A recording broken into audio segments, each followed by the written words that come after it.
So much has changed in my life since I began to make this film about people and their relationship with the earth. So very much.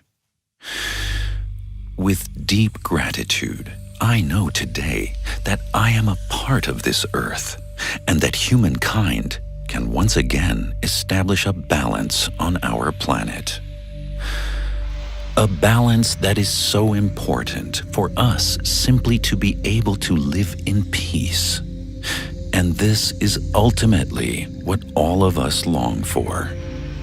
This led me to the work of planetary healers, and what began as a journey to different continents became a journey within.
You matter. That which you are matters. It matters now. It mattered before now. It will matter more tomorrow. That which you are is precious unto the earth. It has always mattered. It has always been of great importance. Humanity belongs to the earth, and the earth belongs to humanity. For you have earned the right to call it yours, to call it your mother, your companion, your friend, your guide. You matter. What you do and what you think, and how you think, and how you go about your day and your year matters.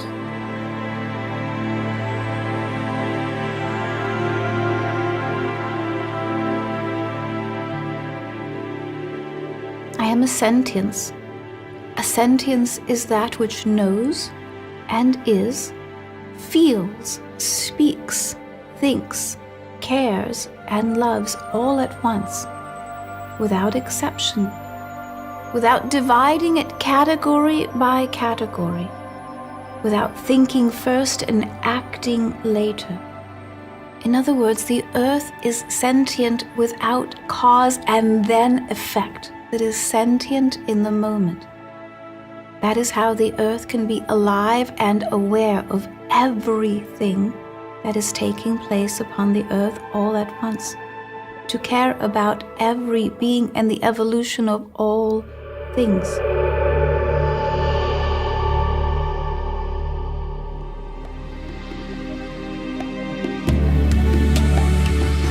solutions for our planet begin today.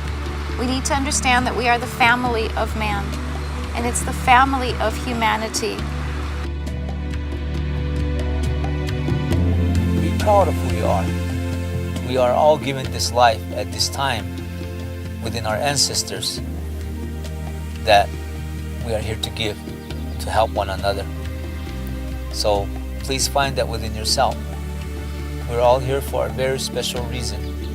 So let us help one another to grow and heal together as one.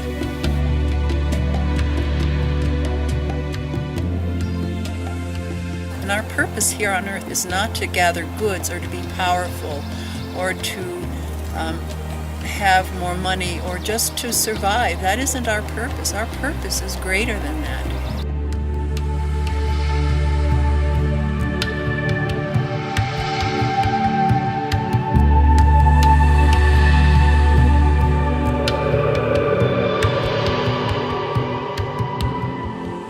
The question of orientation is the central question. It's not about economics or security, but where I find my orientation.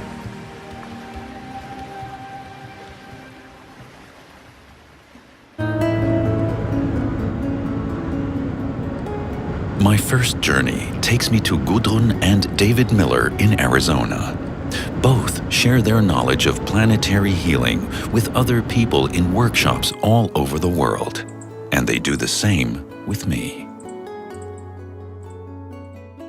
My name is David Miller, and I'm originally trained as a clinical social worker, and I worked at a psychiatric hospital. In 1987, my wife and I moved to Arizona, and I continued my career in the mental health field. But I also, throughout this time, studied mysticism, and I have a deep interest in the Kabbalah. Since starting this other work, which is called being a planetary healer, I've been traveling around the world, and I've been writing books. So all of these books are focused on the idea of the Earth, and the idea of how to change our thinking of the Earth and how to help to heal the Earth. So I call this whole process planetary healing. All of us have only one planet to live on. There is no Earth number 2. There is no Earth number 3. There is only one Earth for all of us. A planetary healer is a person who is working to bring the Earth into balance and to bring the Earth into a more harmonious relationship with nature. Everybody understands that there is a balance on this planet, and this balance is a fragile balance because we need a certain level of oxygen, we need a certain level of nitrogen in the air, we need a certain type of temperature, and there are many things that are so critical to the balance of nature that enables us to live comfortably. And a planetary healer is a person who is aware of this delicate balance, and they want to find ways to sustain this balance and to keep this balance. And they understand that the Earth is a living spiritual place. So the planetary healer is aware not just of the place where he or she lives, but is aware that everything that we do affects the whole globe. So he or she wants to communicate to the globe and wants to communicate to the world that we must all work together somehow to bring the planet in a better balance, to protect and to make sacred places on this planet. To understand this better, let me explain that the planetary healer believes that there are meridian lines on the Earth, And these are like energy flow lines, very similar to what is spoken of when we talk about Chinese medicine and the meridians. And in Chinese medicine, if there is a blockage in your system, then you can have a health problem. And a planetary healer works to find the blockages in the planet and to help to unblock them.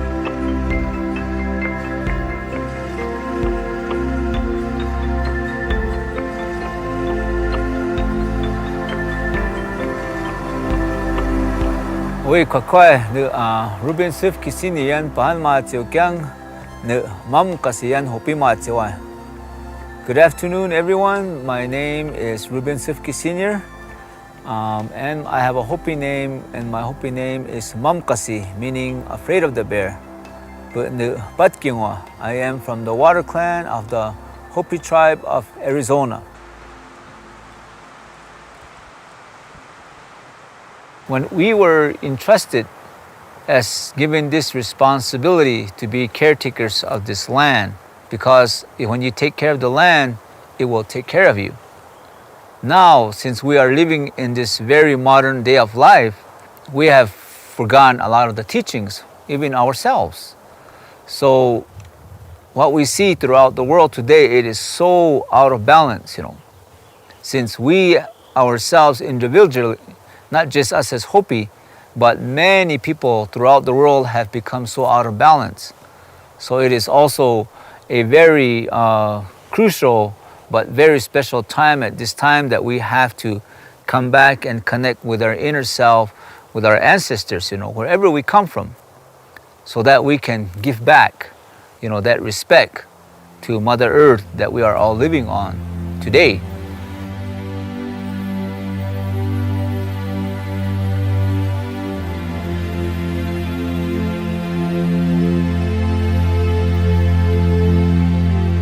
Why the waiting and the waiting? To awaken sooner rather than later, to wipe the sleep from the eyes, to wipe the slate clean, to overcome the guilt that has plagued it for century upon century, to overcome the need to make war upon one another, to remember who and what humanity is, to remember its origins, to awaken, to look for the God within rather than the God without, to seek the truth that is already present, to know that the solutions to all problems, the answers to all questions are here and now, solvable, probable, to understand the possibilities and the purpose of the earth and to live in peace.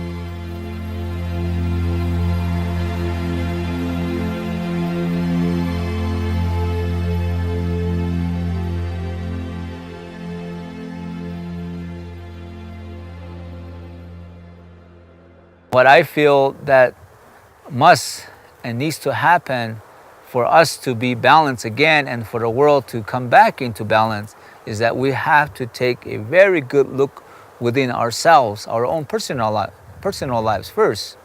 It is only then that everything can flow again, Like my own personal thing that I had to look at myself. Since that I am out of balance, I have to become balanced again, which is very hard. But everything has to happen through you first. And then when you began to work on yourself, give yourself that respect, then you began to give that out.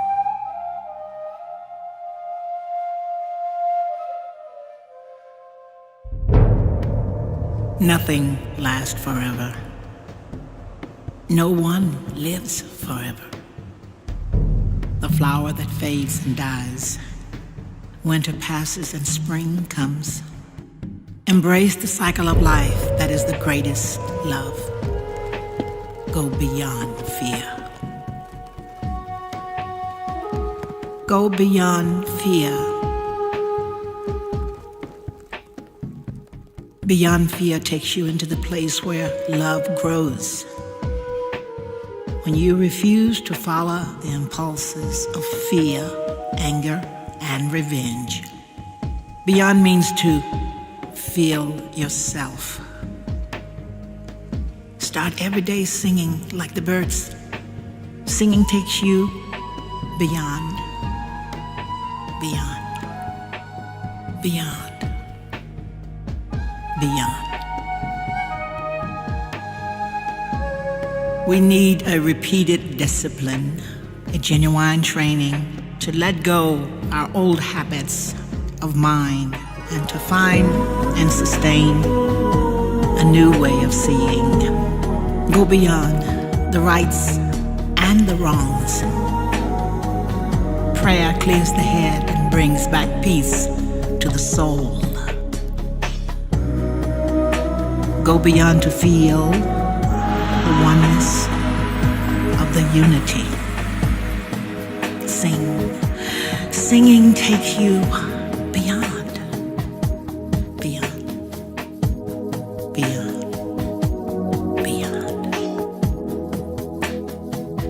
We are all the same, all the same.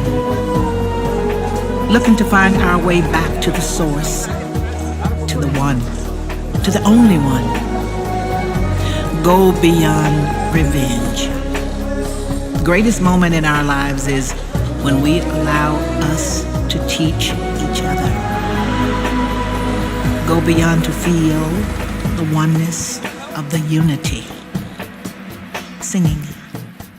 Singing takes you beyond, beyond, beyond, beyond. Take the journey. Take the journey inside of you to become quiet, to hear the beyond, to become patient, to receive the beyond, to become open, to invite the beyond, and be grateful. Be grateful to allow the beyond. Be in the present moment to live in the beyond. Start every day singing like the birds. Singing takes you beyond, beyond, beyond. What does love have to do with it? Love grows when you trust. When you trust, love heals and renews. Love inspires and empowers us to do great things and makes us a better person to love. Love makes us feel safe and brings us closer to God. When you go beyond is where you find true love. Keep singing. Singing takes you beyond. Beyond. Beyond. Beyond.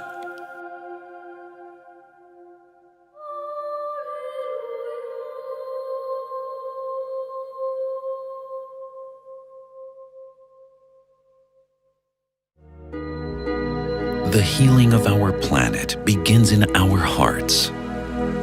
You will find healing in the place where love can grow. When love is freed from our fears and doubts. My name is Gudrun Miller. I am a counselor and I have been practicing counseling for 30 years. I live in Prescott, Arizona, in the mountains of Arizona. One of the things that I really enjoy doing in my counseling is working with people that are awakening. And my birthplace was in Northeast Germany immediately after World War II. And that was a very difficult time in Germany. Both my parents were teenagers during the war, and especially my mother suffered greatly and I think became damaged emotionally. So my childhood was very difficult, and I was very wounded and very angry and felt very much like a victim. But as I matured, I realized that I couldn't just stay in victim awareness or consciousness, that I had to heal myself. I also had a sense that I had more to do in this life than just to stay stuck feeling sorry for myself. So I began to feel compassion and a great sense of forgiveness for both of my parents, especially my mother. And I can tell you that forgiveness is very interesting, because what happens is that it unburdens you, the forgiver, And so what I know for many men is that it's difficult for them to access their heart energy. Part of accessing their spiritual expanded consciousness is opening the heart. In the Western culture, men are taught to be strong. They're taught not to have problems. They're taught that if they do have problems, that they have to manage them themselves. That it's a weakness to ask for help. It's embarrassing and shameful. I think in our culture, men are taught that the emotion of anger is fine for them.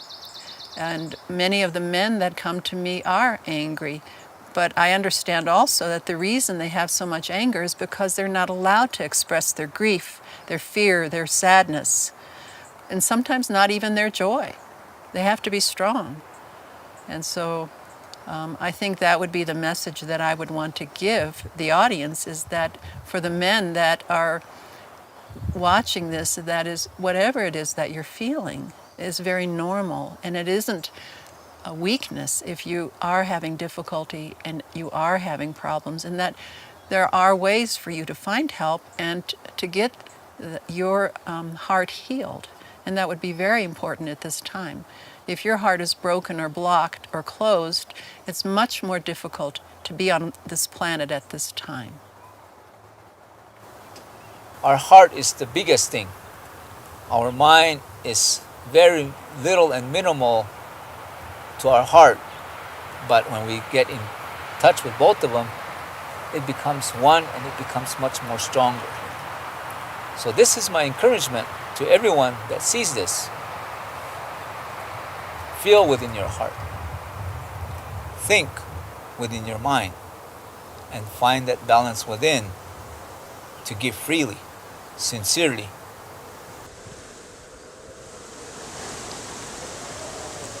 Well, how do you keep your heart open?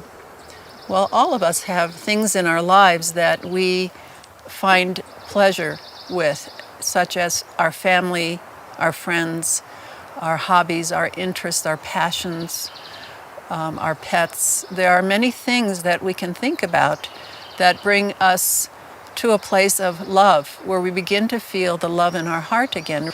Now, where you see me sitting right now is in my garden. Many of you can create beautiful places, even if you live in an apartment. Create altars, create sacred space, to work in your garden, to plant some flowers or trees, to go to a park, to spend the day in the park.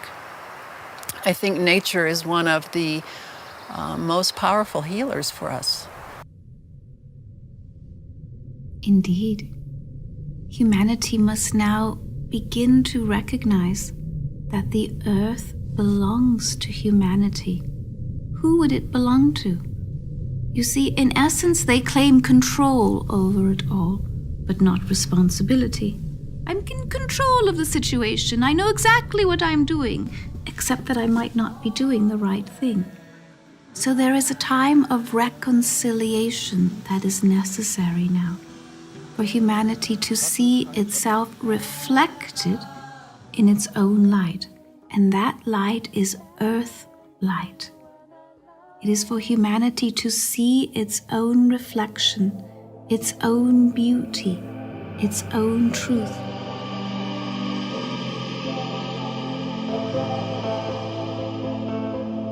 My journey then brings me back to Germany. At an international symposium on quantum physics in Heidelberg, I meet the leading scientist, Dr. Roger Nelson, who founded the Global Consciousness Project in 1997. This project makes what we cannot grasp much easier to understand. I'm Roger Nelson. I'm from Princeton, New Jersey, and for some years I've been directing what's called the Global Consciousness Project. I come to that out of a laboratory experience and, I guess in a sense, personal experience. Many years ago I read from the Jesuit theologian Teilhard de Chardin about a noosphere. His idea was that we humans ultimately are not finished, that there's another stage of evolution, that we will, and maybe we are in the process now of becoming a layer of intelligence for the Earth, a noosphere, a sphere of knowing, like an atmosphere, but now a layer that we need badly, wisdom to manage this beautiful blue jewel. Now, consciousness is not, we tried to define it a little bit, but it's difficult. It's one of those things that you know it when you see it. In this case, you know it when you have it. Consciousness doesn't exist, however, just in our heads. It's actually almost certainly consciousness or mind are extended out into the world and perhaps out into the universe. This is something that, again, the wise ones from various cultures have said, but I think we're now seeing scientific evidence that consciousness is not confined to the body. So what happens then? My consciousness extends out into the world, your consciousness extends out into the world, and most of the time they just interpenetrate, they don't interact really. But if we're both thinking the same thoughts, or if we fall in love, what do you think might happen to our consciousness wave? They begin to interact and they create something new.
Now, the tools that we use in studying consciousness are strange ones.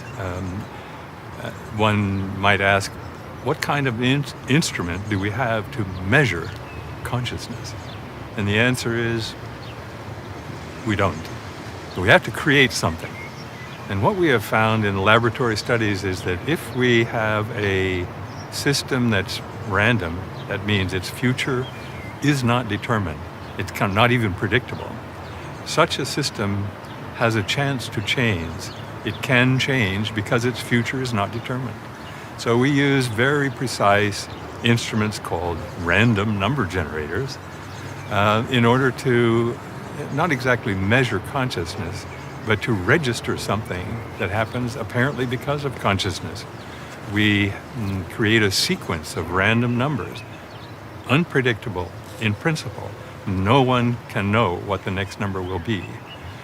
And somehow, and the question how is something we're working very hard to understand, somehow the presence of consciousness or intention or strong emotion creates a change in this random sequence whose future is unpredictable, so that the future becomes just a little bit predictable. It comes to have structure or pattern where there should be none. What random means is that it's unpredictable, it has no pattern. And in the experiments, in the laboratory, in the field, and now also in this network of instruments scattered around all over the world, we see, instead of pure randomness, we see patterns where there shouldn't be any. And those patterns occur just when consciousness comes together and creates, perhaps, a wave of intelligence or a wave of mind operating in the world. Humanity does not imperil the earth. In essence, it imperils itself. It does not wound the earth, it wounds itself by not knowing who it is and what it is. And so the wound is one of being asleep. It is one of carrying a sword but not knowing how to use it. And so it carries a weapon rather than carrying wisdom. It satisfies itself with information instead of knowledge. Does this wound the earth? Well, perhaps it can be perceived that way. But it can be righted. It can be righted quickly. It takes a new thought, a new idea, a new day, a new understanding. It takes a community of beings to understand one another. It is a meeting of the minds and a meeting of the hearts, and if it has not taken place yet, then it has not. But it is possible here and now, without exception. The idea of the planetary cities of light is to focus on raising the energy level and the consciousness of the people living in the city, so that the people are living in more harmony. All of the people in these cities are working together to raise the planetary awareness and spiritual consciousness of the people living there. I want to point out that man is interacting with the earth. So by interacting, I mean that our actions and even our thoughts can affect this balance with the earth. And this is something that everyone can participate in. It even can be done on the small neighborhood level. And everyone can work to have their city designated as a planetary city. So again, you can participate, you can work with us, with the globe, in establishing a great network of planetary cities of light, and this will have a very powerful effect on the blue jewel.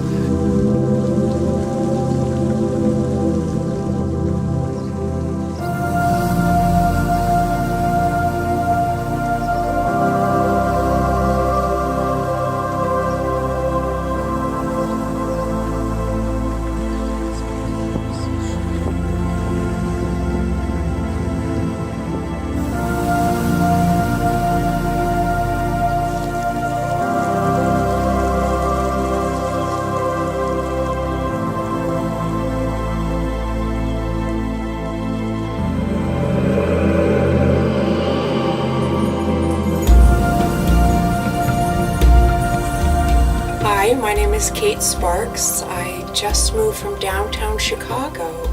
I was on a high-rise, lived in a high-rise on the 47th floor, and really felt disconnected from Earth, from our Mother Earth. So I moved out to Arizona with my husband David, and we've been here for 4 months, and it's fabulous. I've had the privilege of going to many of the City of Lights, Taos, New Mexico, Mount Shasta, Alfkirchen, near Munich in Germany, beautiful, beautiful. And there's such a loving, conscious feeling when I visited those places, when I lived in downtown Chicago. I would travel to these cities and stay there for days, and there was a respect from the residents, an awareness, an appreciation. It was so deep and so touching. You could see it. You could just see the feelings from the people they had in these beautiful cities of lights. And when I returned to my place, to downtown Chicago, fun and exciting as it was, it wasn't the same. It was so hustle bustle, so crazy that I think people were so busy and so stressed they didn't have the realization that this could even exist, Planetary City of Light. Having gone to these places, that's what I wanted to create. So that was one of my main reasons in moving to Arizona, buying this land and having the space to create a city of light, to give back for the earth, for myself, my husband, and for everyone who's going to come and visit here. I have great plans and great hope and great expectations and intent that it's going to be a beautiful, spectacular planetary city of light. It's Brian, whatever, where she said who she is. So the first step in developing the area as a planetary city of light is to get together a group of people and then go to the cardinal points of the city, like the north, south, east, and west, and form a ring or around the whole perimeter of the city. And you can bring crystals and place crystals at key points around the city. And then at a given time, each one of the people as a group exercise will begin to meditate and will begin to think that we want to bring a powerful white light, a white healing light around our city.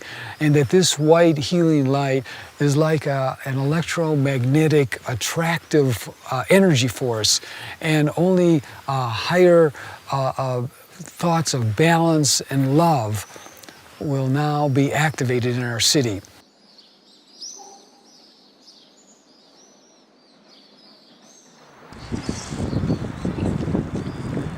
So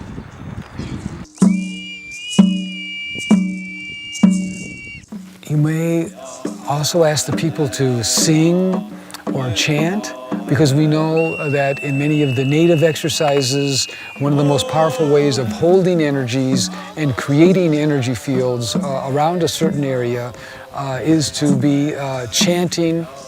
Some people also may be willing to say prayers of protection around the city, and then they see in their visualizations a magnificent light, a white light, a healing light around the whole city.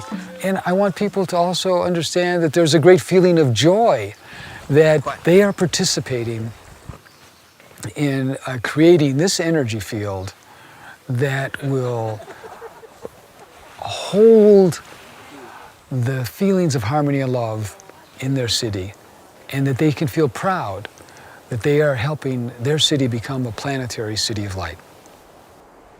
Many of the concepts that we are talking about in this film, this documentary, are maybe new to you. And we as human beings are brought up in families, in communities, in cultures, and these families, communities, and cultures tell us, dictate to us what is right and what is wrong, and dictate to us what we should think and what we shouldn't believe in. So here are some new ideas that you're being presented with. The old thought paradigm based on fear, I believe, is that we don't change, that we hold to our old belief structures, that we don't believe that Mother Earth is a living being, that we don't believe we can talk to her, that we don't believe that she loves us like a mother would love her children. I suggest that that is something that's based on ignorance, much like when people thought the earth was flat. They just didn't know. So these are new thought ideas for you to expand your consciousness. And again, if you go into fear and close your heart, then you don't grow. You become stagnant. If you think of a pond that has gone stagnant, No water goes in, no water goes out. It starts to die.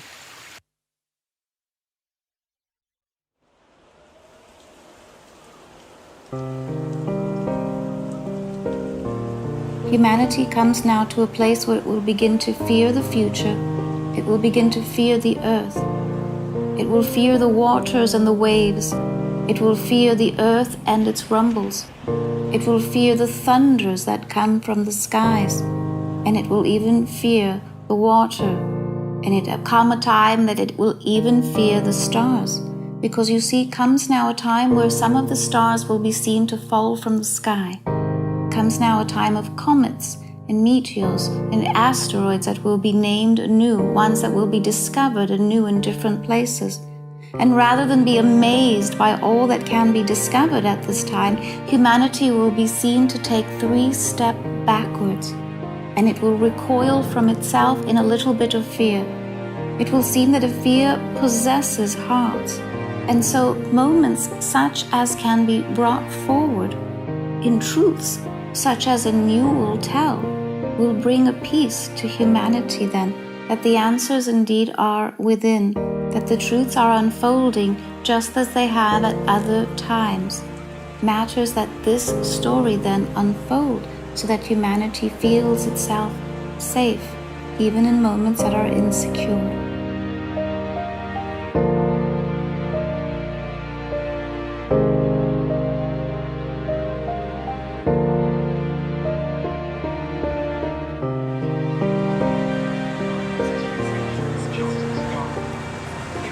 If I look at the economic and financial crises in our world, I notice that a change is about to take place. And what gives me hope is that the multinationals are also made up of human beings who can change their way of thinking.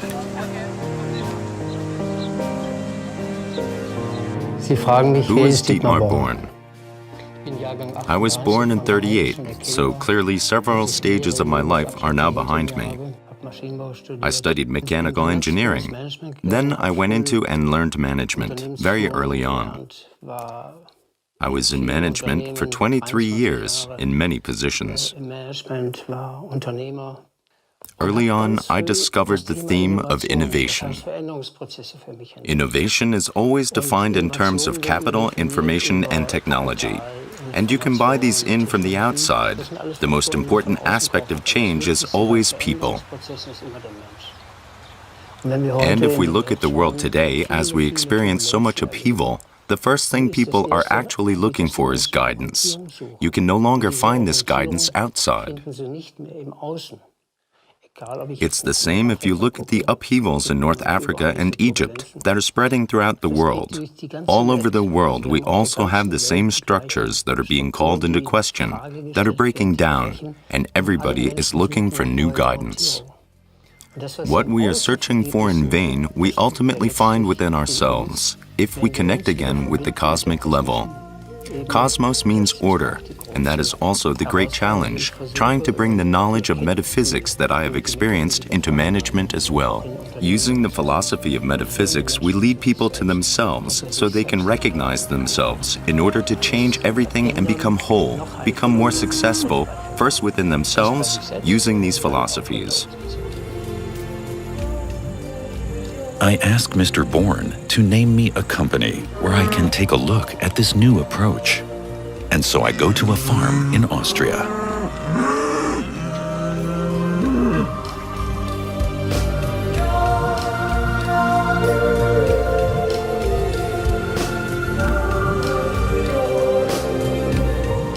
We are Ignaz and Johanna Leitner. We are in Styria, Austria.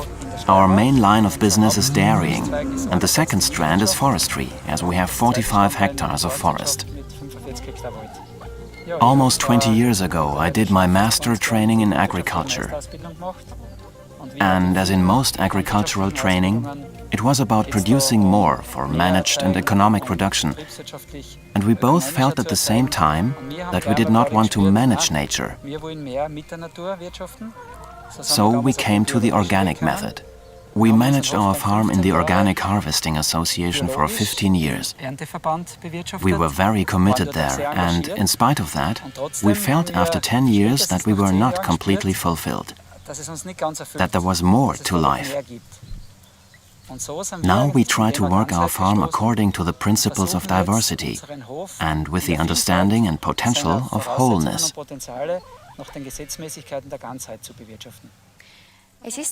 There's an old saying that when a young farming couple takes over a business, then there will only be trouble and difficulties in the business for the first few years. We didn't think that that was possible, but it was true. And not only for the first few years, we also had nothing but problems for the first 10 years, especially with the fertility of the farm.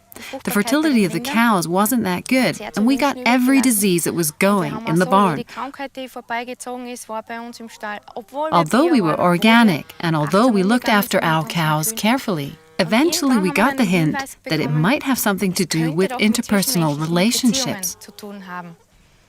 After we had painstakingly gone through our farm, we realized that it wasn't to do with us personally, but maybe the cause could lie within interpersonal difficulties within our local clubs. And the actual cause for this came to light suddenly. And then we really worked at it, bit by bit. And the more we came up with holistic solutions, the better the fertility was in the barn.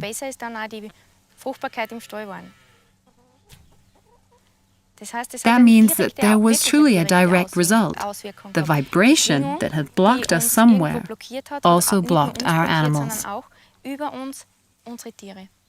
If mankind recognizes that he is part of the whole, not only as a witness, but also as a creator, and is aware of how much power he has, that he is connected with everybody on the earth, that brings a cosmic consciousness in which everything is interconnected. Animals, plants, and people are one. Even if they don't recognize it now, if they are aware of their power, of their creativity within themselves, the recognition of spirit, then they can use this process of transformation in an accelerated way. This is true for people who already recognize this, who have a higher consciousness. But then those are the people who are also the pioneers for many others, inspired by them. They will ask these people, "Why are you not afraid? Why do you feel so much better than me?" That means we need new orientations in people who feel in themselves that there will be a new solution. And there where the great fear is today, where the momentous events happen every day, war, conflicts, there is also always healing.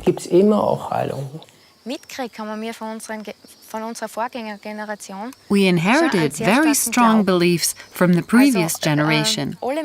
Also, everybody around us has their beliefs firmly rooted in nature and also in the Catholic religion. At least most people have. This kind of spirituality suited the previous generation quite well. But this no longer fulfills us completely. We still feel at home with religion, but beyond that, other things may grow. And this growth is what enriches us so much. We can communicate with nature. We ought to do that also. In the past, who would have gone to a tree and said, "Thank you for being there. Thank you for growing there. But now it's harvest time, and now I'm going to cut you down." But that is what is really fundamental for us, because there's a lot of humility behind it, a lot of gratitude for knowledge about our interconnectedness. As another example, I am also convinced that if I am driving a mower to a meadow and sit in gratitude on the earth for a short time to feel and smell the wonderful grass and plants and really ask their souls to leave, I am convinced that also the plants feel the joy, that I feel a completely different kind of joy from the harvest. And the cycle is completed. Then I have completely different fodder for my cows. And in fact, I am convinced that though there are no scientific measurable differences in the ingredients in the milk, that completely different milk comes from this hay than if I had hired the biggest mower and just mown the plants down. And these are the subtle differences that we are trying to make every day. And this perhaps makes food into living nourishment. It is also important for me to recognize even more that we not only manage a farm with 25 cows in the barn, but we also have the opportunity to work with soul beings. Not only the clearly visible physical beings like our cows and calves, but also the spirits in our meadows and in our woods. And this goes further to the higher spirits and the earth spirits, where we really know the goal must be to work together with them, to follow the inner voice, or at least to try not to do anything that would destroy the fundamental harmony of the spirits on our farm. A practical example is that we try not only to speak to the trees and plants before the harvest, or to make them grow well, but really, if there are energy lines on the farm, called ley lines, that you should help and support them, but never cut through them by making a path. That would be one example. In the past, people were shaped over hundreds of years by their background, for example, agriculture, and they had an orientation from their social environment. They were shaped by their village or their city. They were born there and then socialized. These made an impression. This did not allow people to develop according to their own natures. If they didn't want to become a farmer, they weren't asked. They just had to take over the farm. This great framework, which shaped them, which also supported them, had three big pillars. And these pillars were once tradition, over many hundreds of years. Then it was confession. That means the various religions which were taught them. And it was the authority, through duty, not primarily through personality, but through duty. That was the structure. These three pillars have become broken. They are breaking down. They have no more power. You see that daily on the news. And because of this, the framework has also broken. And now the individual, the person who stood in the middle, who was shaped by outside forces, is free. He is free from tradition and from old confessions, but he has found no direction. That is exactly the situation where people are looking for a new direction. And if they no longer find it outside themselves, be it in their family or in society, then they have to find a new direction inside themselves. That is the new thing. And if they feel it inside, if they feel trust inside themselves, by doing a little meditation and connect with the spiritual world, then they find exactly what they were looking for in vain outside of themselves. That is the new orientation. The old has to go. That's evolution, so that the new can come into being. My wish for me and the people around me, and above all, also for the people in our region, is that we just observe nature more. That, for example, we look at a rose. There you see, when it is in bud, you can really enjoy it and cherish it. And then you can watch and realize that a rose becomes really beautiful when it can unfold, when it becomes a full-blown rose, when it can give off its scent, and when you can really lose yourself in a rose. Everybody would like to be a rose like this. Everybody should be allowed to be like this. I would wish for that. To be able to blossom into a wonderful flower, to become a flower that wants nothing more than to radiate its beauty in just the way that it should. For us human beings, that means that what I want to do, that what I can do, that what I want to bring forth, I should be allowed to do, and I should allow precisely this for the people around me. Also for my companions, my fellow man, my partner, my children, my neighbors, in fact everyone should also be allowed to unfold. What a beautiful, big garden there would be in the world.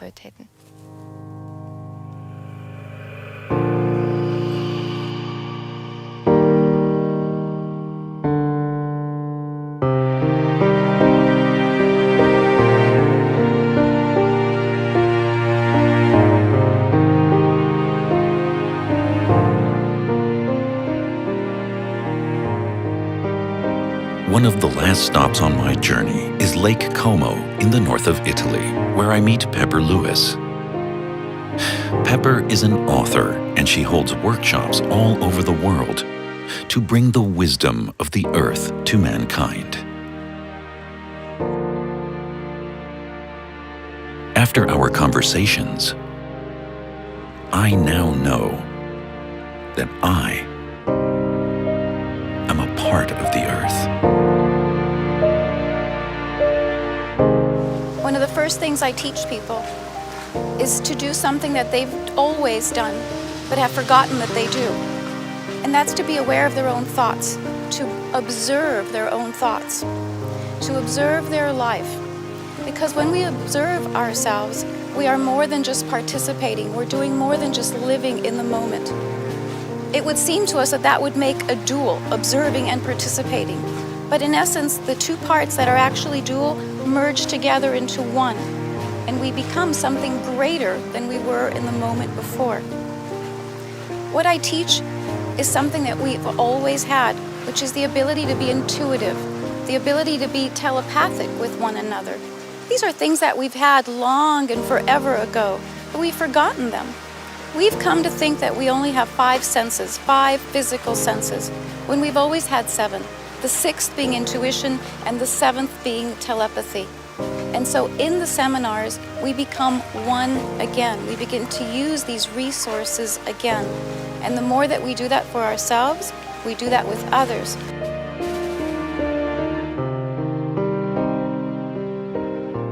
As I begin to relate to people and teach them how to feel the earth in the way that I do, I start out in very simple ways. We all have a kinship to some elements of the earth more than others, and to some kingdoms more than others. So some of us relate to water more, or to the earth more, to the plant kingdom more. And so we find that one that's closest to us, and we begin there. For instance, the element of air. If we take the element of air, then I would suggest that that person begin to breathe in a slightly different way. And as we continue to breathe in that way, what we call to respire then becomes to inspire. So these are breathing techniques that have been studied for a very long time. The yogic masters of long ago began this way, but we don't need to know all of those specifics in order to breathe consciously. The moment we pay attention to our breath, we're already breathing with the earth. We don't know it, but our pulse begins to attune itself to the vibration of the earth, to the pulse of the earth. And slowly, we begin to feel that earth resonance within us. That's one simple way to begin. For me, the element has always been the strongest. So I will plant my feet on the ground, and I will feel energy. I will send conscious energy to the very core of the earth. And I feel that energy. I push it down to the earth. And there in the very core of the earth, I feel that same pulse. Feels very much like a heartbeat to me. And then gently I begin to start lifting that energy a little at a time. And I bring it up and in and through my body. And then out it comes through my heart. I know it, I feel it as love, as compassion. It's a different kind of love than we have for each other. It's a larger love. It seems to encompass all of us.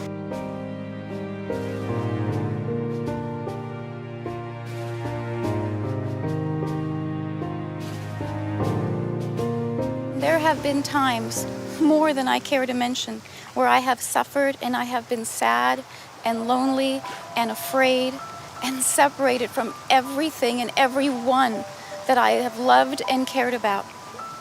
I would like to say that in that first moment that I knew exactly what to do, that I could say I wanted to touch the earth and the earth touched me back. But in that moment, that's not what happened. In that moment, instead I cried out and I said, take me out of here. Take me out of this life. Take me out of this situation. Take my pain away. Even if I never feel anything again, I don't want to feel what I'm feeling right now.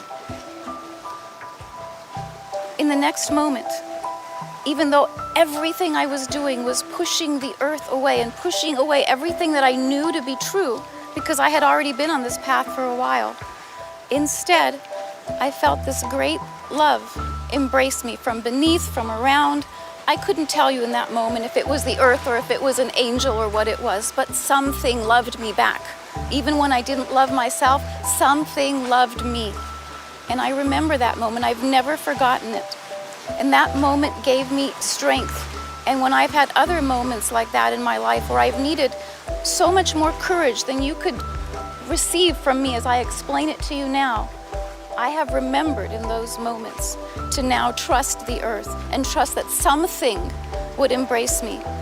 I don't have to call it the earth, I don't have to call it Mother Earth, I don't have to call it Gaia. I just have to know that something is here, larger than I am, larger than the moment, larger than the pain.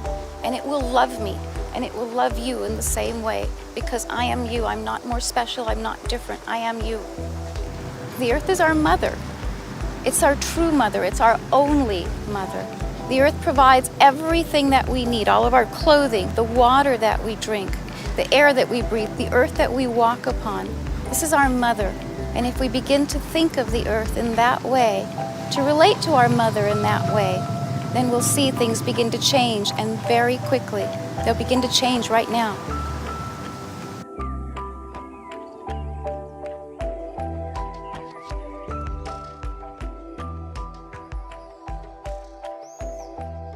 Biorelativity is a system of thinking that is based on the concept that the earth is a living spirit.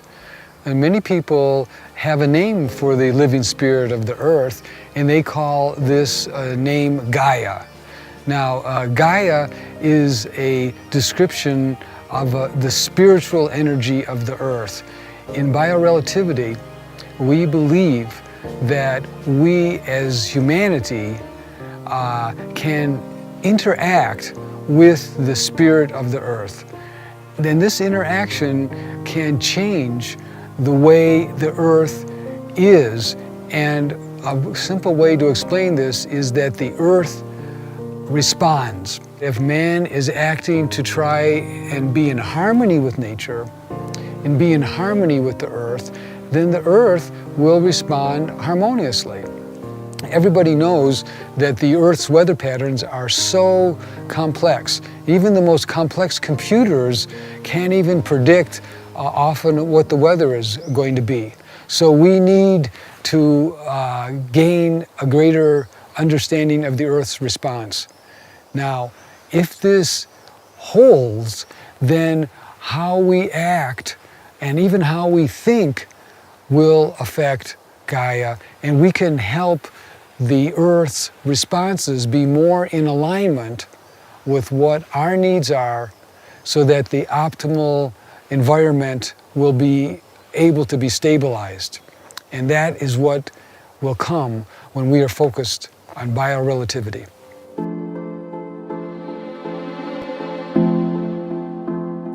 In the radio age, which no longer exists, the most important component of the radio was the transistor. Nothing could happen without the transistor. Everything depended upon that.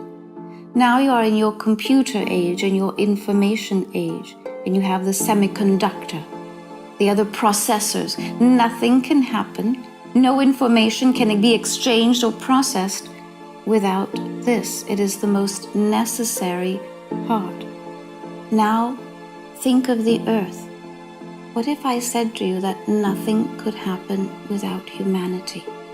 That humanity is the transistor, that humanity is the semiconductor, that humanity is then the bio-relationship to the earth that is necessary for the evolution of the earth to take place.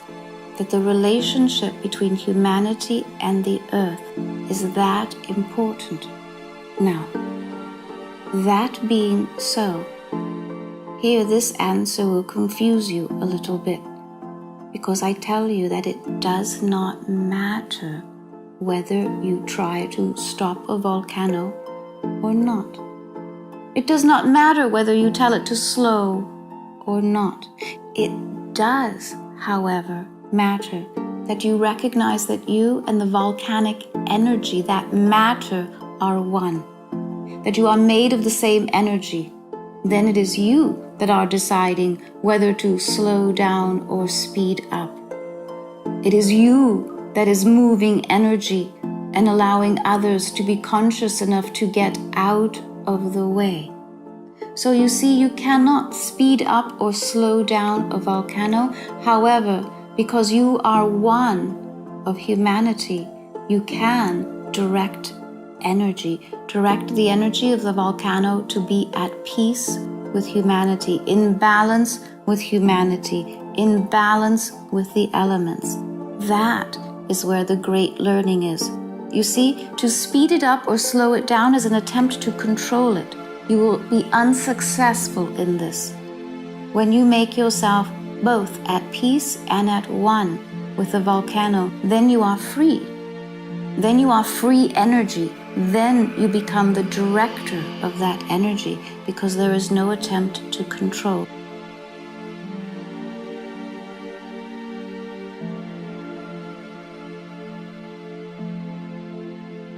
One of the things that we have discovered by looking carefully at all the different events which we have examined, is that those events which have something like compassion in them, or the events that evoke compassion or feelings of love, feelings of connection to other people, those events make our needle move. And I think that means something very important, that human beings are in principle interconnected. We have this fundamental knowledge, but they are more so when emotions like love and compassion come into play. This makes sense.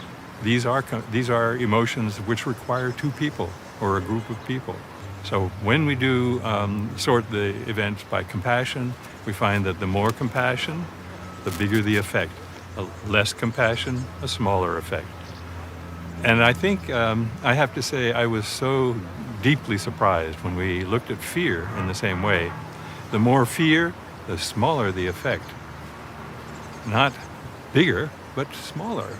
Events which are categorized as producing fear produce a smaller effect in our network that's monitoring the consciousness of all of us together.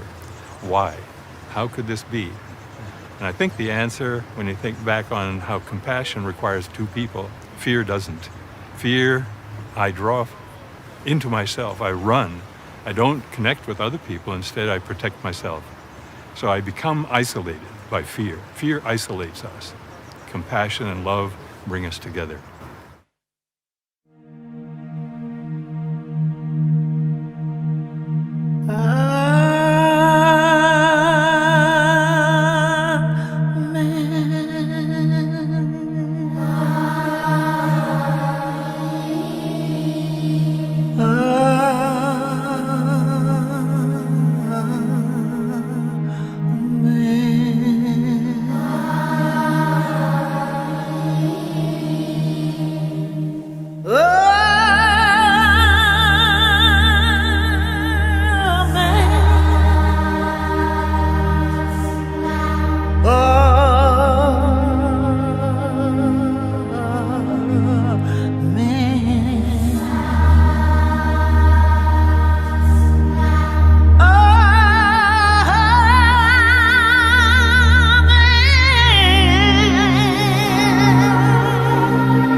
It is June 2011.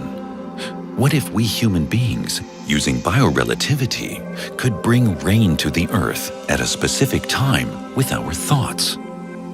I send out a call on the internet.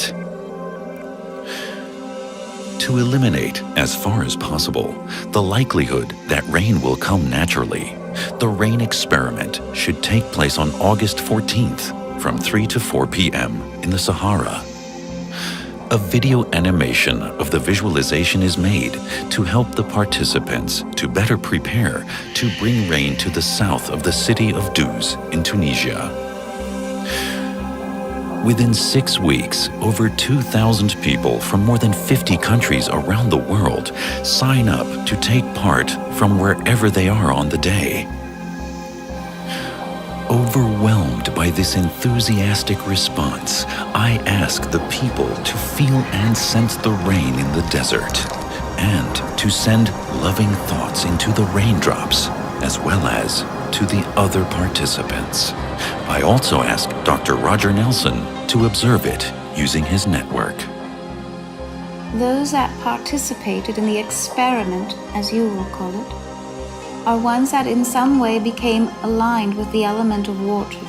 So those that participated in this then were called by the element of water itself, not weather, not rain as you call it. You call it the rain experiment. I will call it simply the element of water calling forth those who would heed. You did not affect the weather. You did not affect the rain. What you affected then was the entire movement of the energy of water, your simple experiment just to see what would happen, brought about a change in the water table beneath the earth where you stood. In the same way that you looked to the skies to see what would be taking place, it perhaps did not occur to you. No particular thought about water directed in one place can happen without the tables of water to be affected by polarity. You look to the clouds above, and I tell you that beneath the earth was also affected.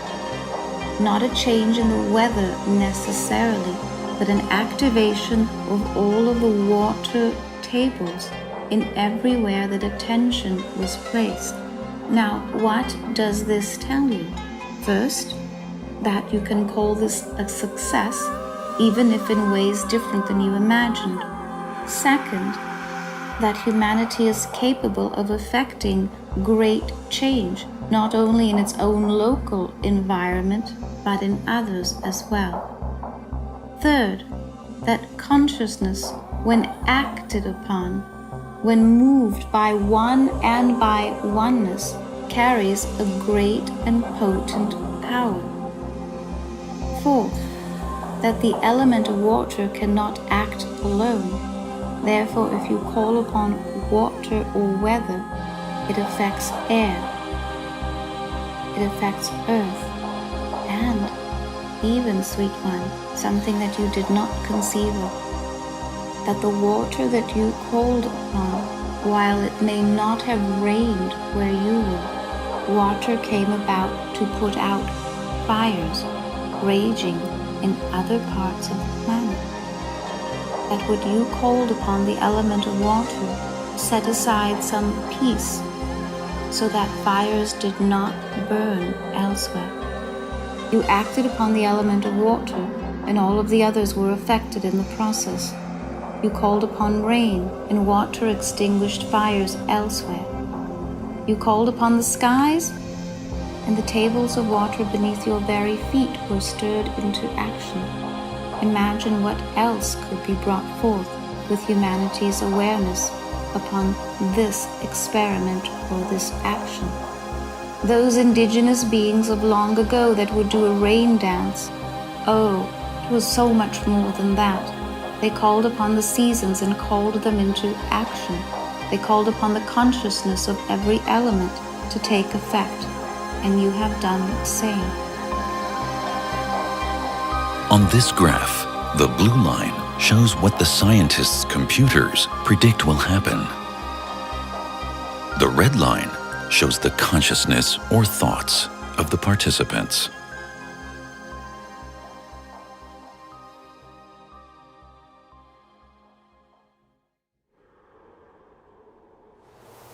Please give yourself much gratitude for your life.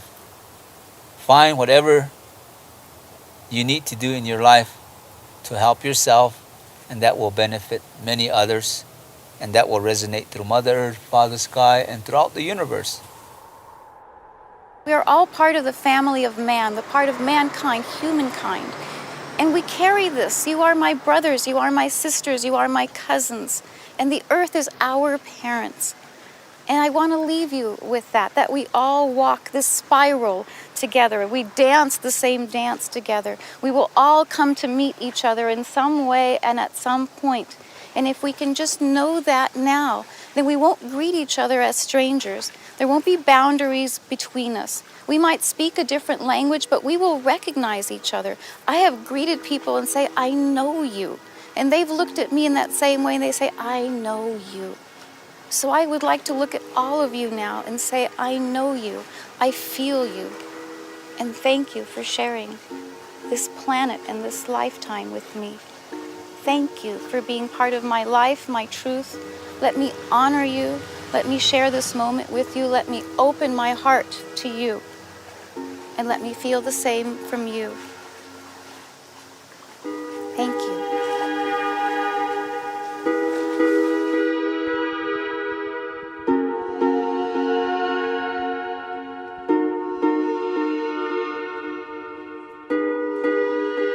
What I wish for anybody who is hearing this is to come together with your friends, your family, join groups who have the best in mind for our future.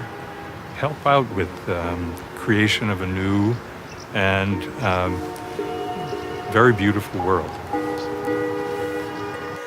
So everyone can participate in these healing exercises for the Earth. And we know that almost everyone on the Earth has seen those beautiful pictures that the astronauts took of the Earth from the moon. And those images are so beautiful. And when we see those images, we receive the name of the Earth known as the blue jewel, because the Earth's blue waters seem to be shining and very brilliant, even from outer space, even from the position of the moon. So let's now do a healing exercise using these principles.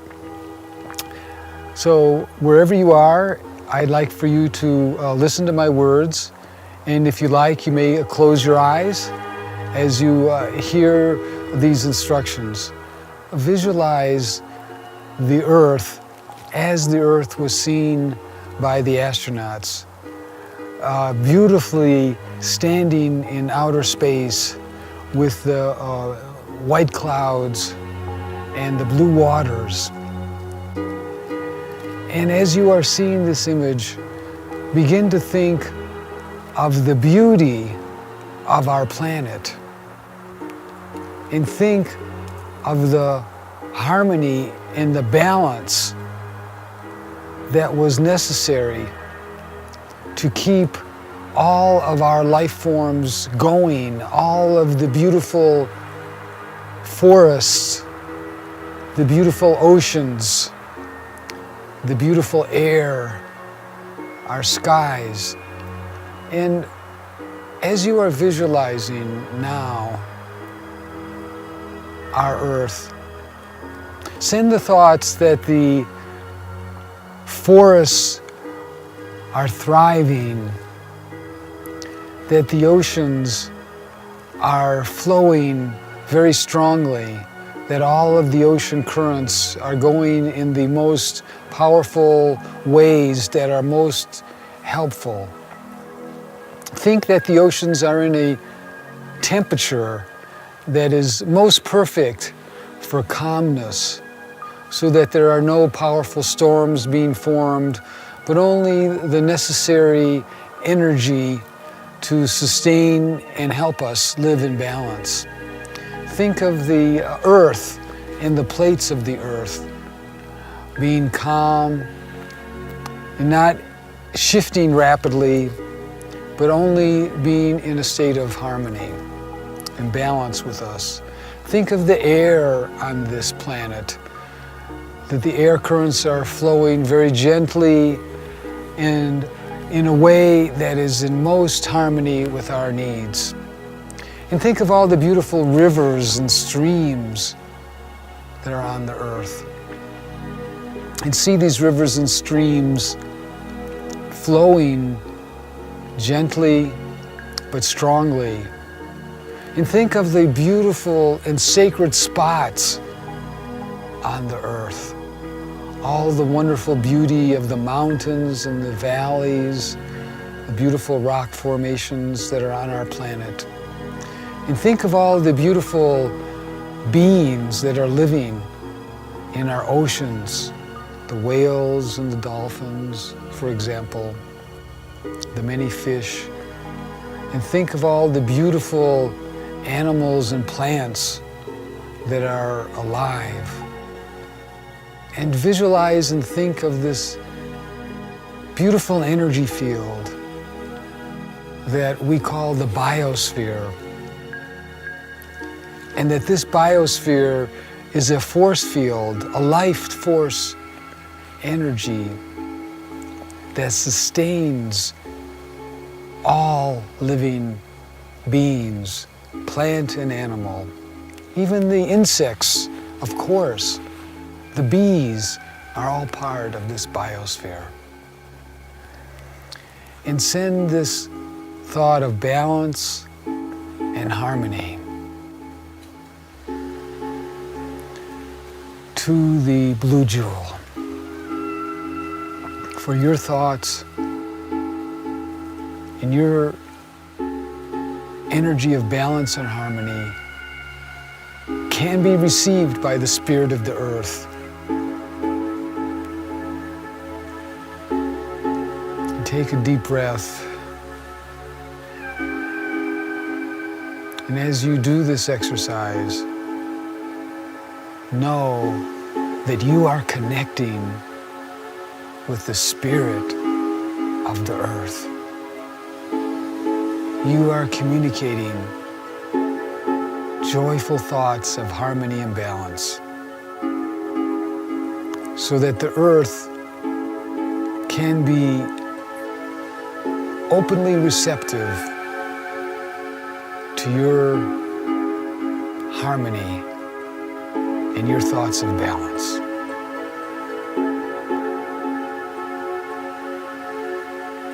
When you are ready, you may open your eyes and feel this deep sense of connection to the blue jewel.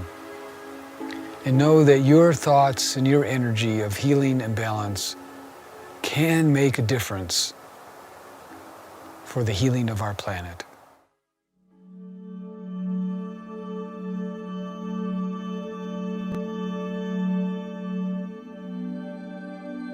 One heart, one mind, one truth, innocence, purity, vision, completion. We are one, without exception, without beginning, without end. One heart, one loving, living planet.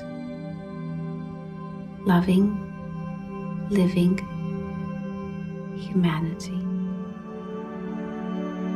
I am Gaia. I am the planet. I am one with you. The The love I extend to you is everlasting. You will take it with you where you go, in every moment, in every dream, in every heartbeat. Your pulse is Gaia's. Let the moment live on, beyond and within. Let it be, and let it be with you. Humanity dwells in my heart, in the heart of the earth, in the heart, the jewel that is this planet, this celestial body, in the heart of the solar system, visible to all of the stars and all of the other bodies of light, my crowning jewel, my humanity.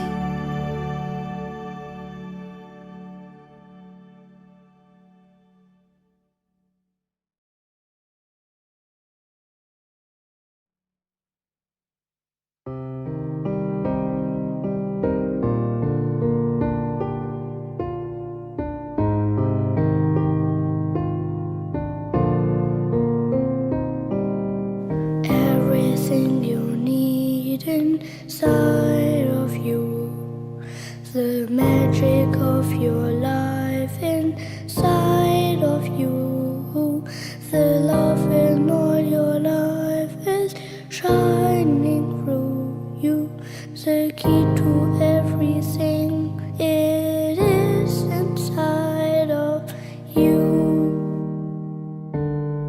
The history of the world inside of you, and all the future too inside of you. For all your ever search is laying all ahead. Take a step and we turn inside of you. Inside of you there lies the truth. Inside of you the truth, that's you. Just open your eyes and you will find the light is you. The light is you. Inside of you. Inside of you.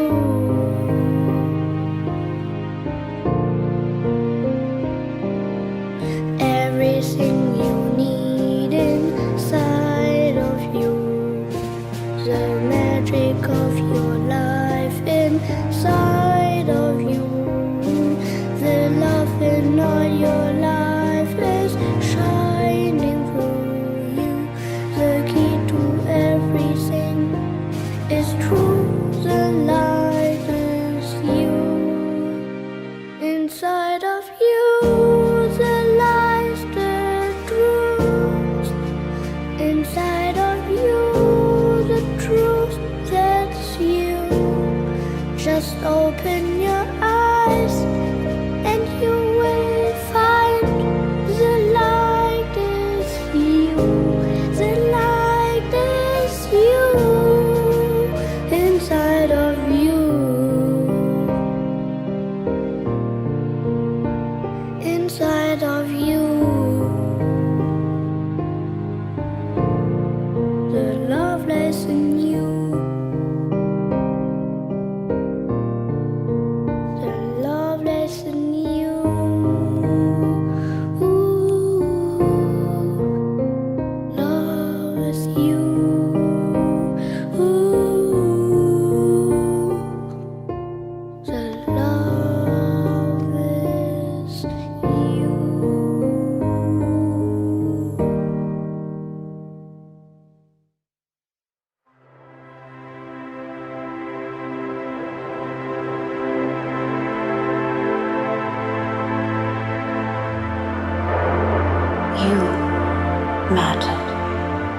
That which you are matters. It matters now. It mattered before now. It will matter more tomorrow. That which you are is precious unto the earth. It has always mattered. It has always been of great importance.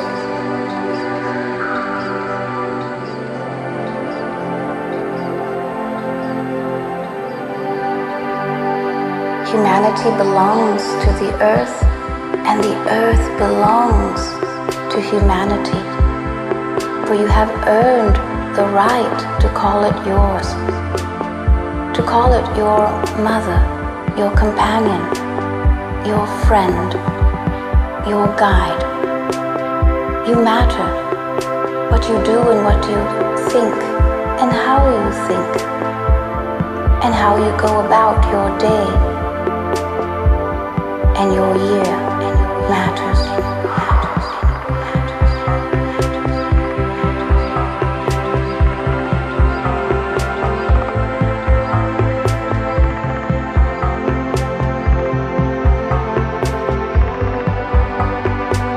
Humanity matters and has always mattered, and is near and dear to my heart, as it has always been, as it will always be. There is not a moment that passes where humanity has mattered less or more. Always precious, the most precious gem of them own. Humanity dwells in my heart, in the heart of the earth, in the heart, the jewel that is this planet, this celestial body, in the heart of the solar system, visible to all of the stars and all of the other bodies of light. My crowning jewel, my humanity.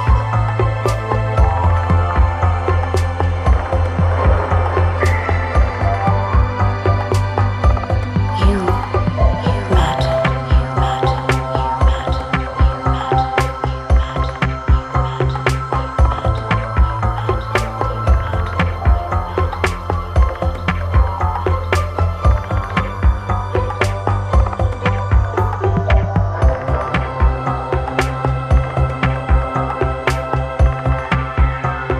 my